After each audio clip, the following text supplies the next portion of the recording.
Mattie สวัสดีครับสบายดีเปสวัสล่าครับ ดีค่ะสบายดีเมืองลาว ผมเป็นคนไทย โอ้คนไทยไม่เป็นคนลาติโน no ที่จ no ริงเอ้าไม่เป็นคนไทยแล้วมีชื่อกิก that's a little like กิ๊ก scandalous กิ๊กชื่อกิก เล่น anyways it has to be this interview has to be conducted in English so เออไม่เป็นไรอังกฤษก็ได้พูดก็เป็น I speak English y'all yeah no I'm actually quite surprised because you speak Laos and English very well.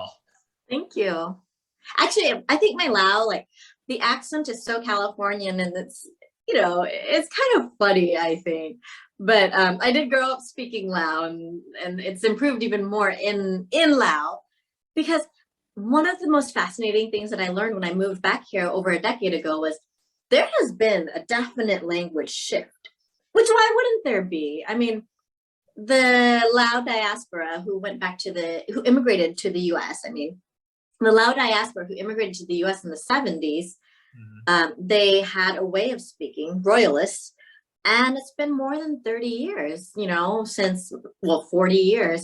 And so, of course, the language here would evolve, but it's always interesting when you see like a Lao American coming back here or a Thai American going back to Bangkok, and they've never been back since like 30, 40 years.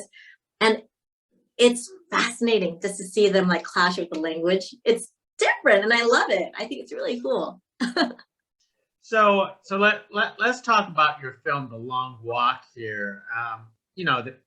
Let's ask that basic question. Where the original idea came from for this story? I get asked this every time, and I think I love this question. I think it's really funny. Two backgrounds. The original background was nowhere near as tragic as the new background. What had happened initially was I became a filmmaker and I started making odd little films. I don't know if you've seen my other work. My films are a little bit odd and they're hard to categorize. So I get played at a lot of genre festivals, which are super fun and super great. The audiences are very open. And then I also get played at a lot of like fancy festivals that are art house films, right? But there's a very strange kind of film that plays there. And there's like the expectation of what Southeast Asian film should be is tight. It's like they want a Pichatpong films. They want this mystic Asian who's extremely poor, who lives in the rural countryside, who's living a long suffering life. 3 hours of just like silent gazing. They're staring at the wind. The wind is telling them something. We cannot understand it if we're not mystic Asians. And that's the only film that people want from Southeast Asia. And I'm like, well, why can't we make other films? Why can't I make a time travel science fiction serial killer film? And why can't that story be as authentic and as original and as accepted as any other film? And I thought it was kind of a contradiction because the majority of the people who expect poverty porn from Southeast Asia are Occidentals. They're white people. And they're the ones who are telling me what's authentic and what's not. Like, fuck that. Like, I have the right to make my own Lao story. And it's going to be authentic because I'm a Lao person living in Lao, right? And so I guess it was like kind of satire for me to make this film because like it's got the rural village guy. He's super banok, countryman. And all the extra genre elements are just my own personality. But then while my husband and I were writing the story and putting the ideas together, our dog died and we had to euthanize him. And so you could say that, the memories of my mother dying from terminal cancer flowed back and our story took a really dark turn. And I think that those events and the trauma of losing our dog and having to euthanize our dog really influenced the film. And then that's when this film took a very super personal and extremely dark turn, I think. And the end is very bittersweet and it's very beautiful and it feels happy. But when you dwell on the ending a little bit longer, you realize that it's actually quite tragic and it's super dark. Now, obviously, you're very Americanized. So how did you make the adjustment to do sort of a Laotian storytelling with its culture? You know, you don't ever really lose your culture, especially for someone like me. I was very fortunate, I think, because I grew up in the States and I was a mutt. I'm not just a Lao person. I have also a Thai family and Vietnamese family and also Lao. So I am a bona fide Heinz 51 mutt. I'm as Asian as most white people think they're European, you know? And I think I had a very different upbringing than most people who were very sequestered in their communities. Where when you're in the States, there are Lao people who only hang out with other Lao people, and they don't even realize that Hmong people are also Lao people too, because they're so segregated that they haven't understood that in Lao, Hmong people are considered Lao people, and Mian people, and all these other indigenous tribes, or traveling tribes. And my parents never did that to me because they already told me from a very young age that I was not going to fit in anywhere, because I was so mixed and because I was not as homogenous, I guess. They're like, you're never going to be American because you're not white. You're never going to be Lao because, I mean, even my face looks not exactly Lao, because your father is a mutt. And you're never going to be Thai or Vietnamese. Same reason, because your mother is not Vietnamese. And you're just going to have to accept that. But in the house, you learn about your different Asian cultures and you speak your different Asian languages. I did not get Vietnamese. I'm so sad. And when you go, you need to just find your own identity and forge your own place in the world, because if no one's going to accept you, you just have to like find your own confidence and your own, I guess you have to be secure in who you are and value all the things that you are. So when I came to Lao, my parents didn't raise me with this preconceived idea of what Lao was. And I see this gig, when I see people coming back to Lao to visit for the first time, they have these ideas and notions of what Lao people are, what Lao culture is like. Their parents have built up this mythology from pre-revolution. And when they come here, it's hard for them to cope. It's hard for them to grasp because they already have this dream Lao in their head from the 60s that doesn't exist. It doesn't exist anymore. I mean, if you go back, for instance, you're Thai, if you go to Bangkok now and you imagine that it's going to be like Bangkok from 1960, you'll probably jump off a bridge because it is so wildly different now, you know? And I didn't have to have this feeling because I was never told what to expect when I came to Lao. And so I was kind of open slate, like blank slate coming to Lao. And it was nice. I could just learn for myself how the people and the country and the culture had changed over time. Most excellent. Now, in your film, the Long Walk, what do you consider this film as? Because you know, some people would say, oh, it's a horror movie, it's a time travel movie, it's a serial killer movie. I looked at it as much more like a tale of loneliness in its own way.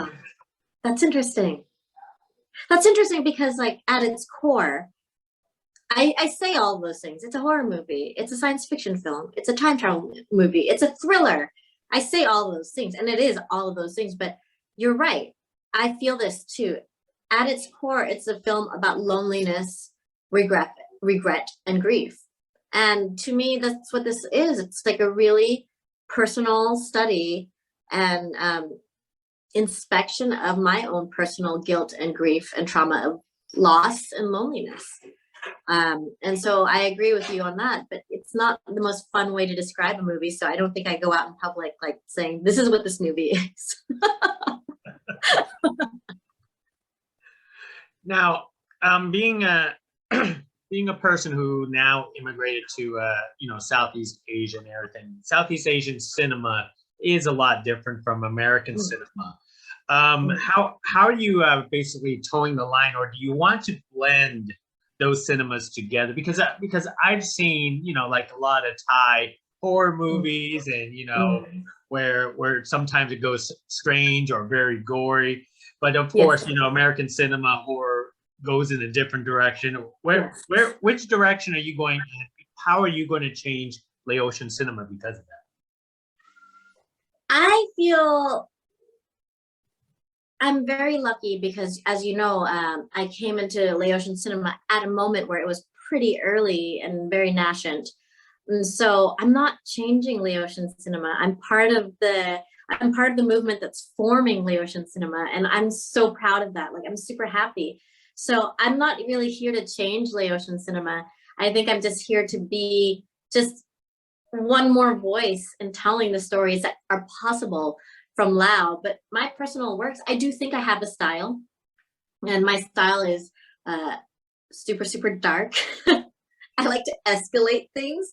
Like I like to escalate the climax up to a certain point, and then right when you think that things can't get worse, it gets worse. It gets so much worse.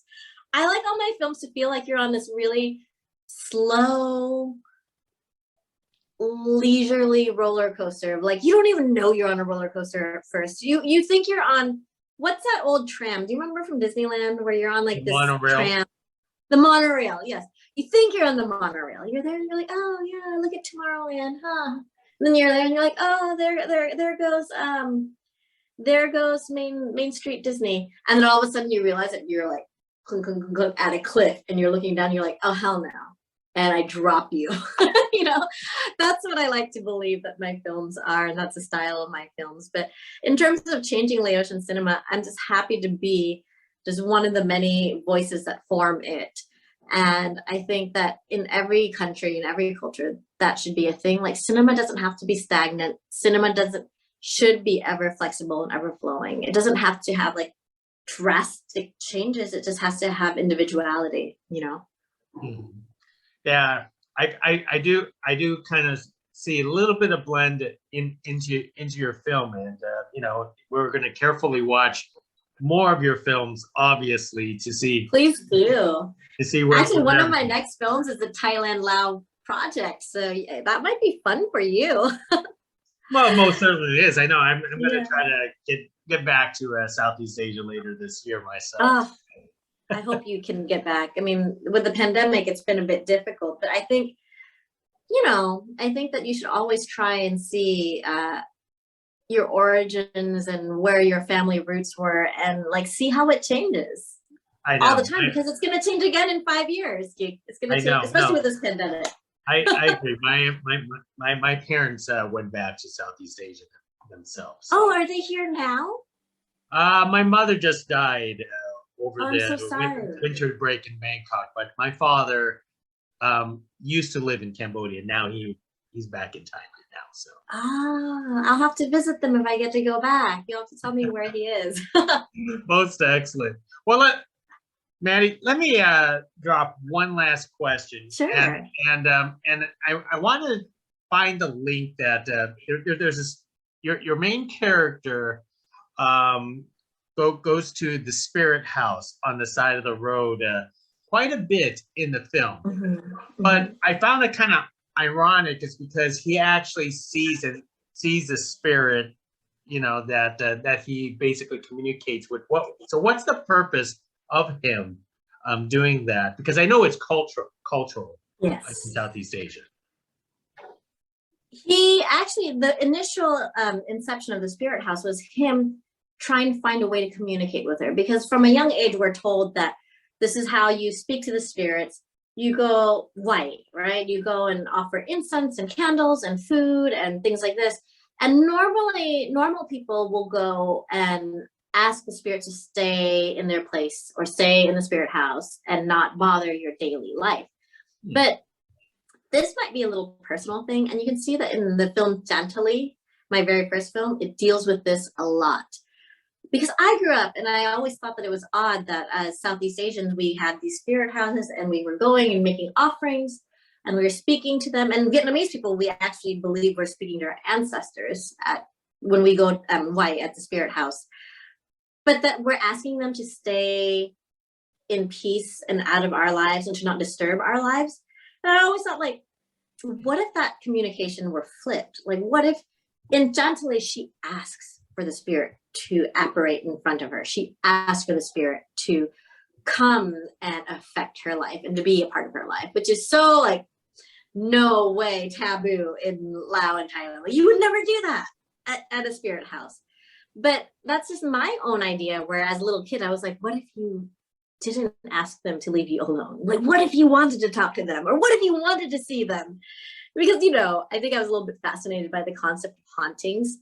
And so in this case, the old man built the spirit house as a child because he felt that he had offended her, because he stole her money and he tried to take her to see his mother, and she was offended. She left, and he hadn't seen her in a while.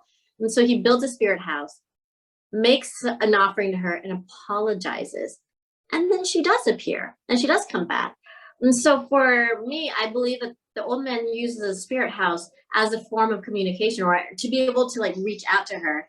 And even like if she's not with him all the time, because who knows what she's doing in her ghost world, he goes there and he makes an offering so she can eat, so she can have like creature comforts, like the oranges that he thinks she loves. And then she does appear, like, and she's always there, and it's a reliable source for him. But there are little jokes that maybe only us Southeast Asians would understand. Like, one of the things that we often put on the spirit shrine is like the colored sodas, right? Yeah. Or the alcohol.